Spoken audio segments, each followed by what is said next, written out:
We must hold fort. Tona kuti osalosiziva uya achiinvada Mashonaland East panguva ino yatiri kuona kuti aiwa chaos march yaparadza the ruling party ZANU-PF. Tiona gift osalosiziva vachitanga kumobiliza aiwa is ma 2028 elections approaching. Zvataridza kuti aiwa these guys they are now alert. Sana mna mashuka budanjirwa pana kuti subscribe or like out on the bell icon. Tipinda pahendo ichinjere dhomo budanjirwa muchinzi. Gift Osalosiziba has reaffirmed the opposition's commitment to standing firm in the face of political pressure, urging citizens to remain strong and united against ZANU-PF's 23rd agenda. Addressing a large gathering in Mashonaland East, Siziba stressed the need to hold fort as the fight for democratic change continues. He later posted images from the event, including one where he is seen alongside fellow politicians, including Promise Mukwananzi.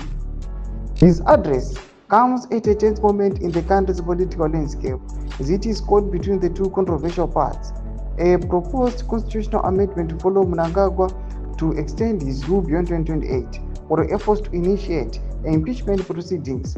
Drafts related to the both options are reportedly awaited presentation in Parliament.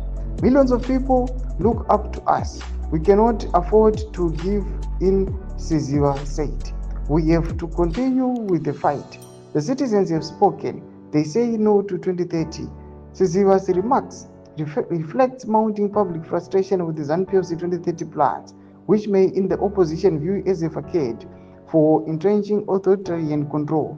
He reiterated the need for a united front across the democratic movements, urging collective resistance to what he described as the rise to fascism. Ndo mashuka anobira chitogwa panapa naGift Osalosiziva vatona kuti aiwa anouya panapa aiwa achinounganidza vanhu kuMashonaland sezvamuri kuona mumapictures omo. Zvinoratidza kuti aiwa Gift Osalosiziva vatotanga aiwa kutotanga kutomobiliza vachiuya vachipa vanhu vachivaeducata kuti aiwa people they must know what's really transpiring. They must not be just kungouya vongopurwa musaga vasingazivi kuti what's going on.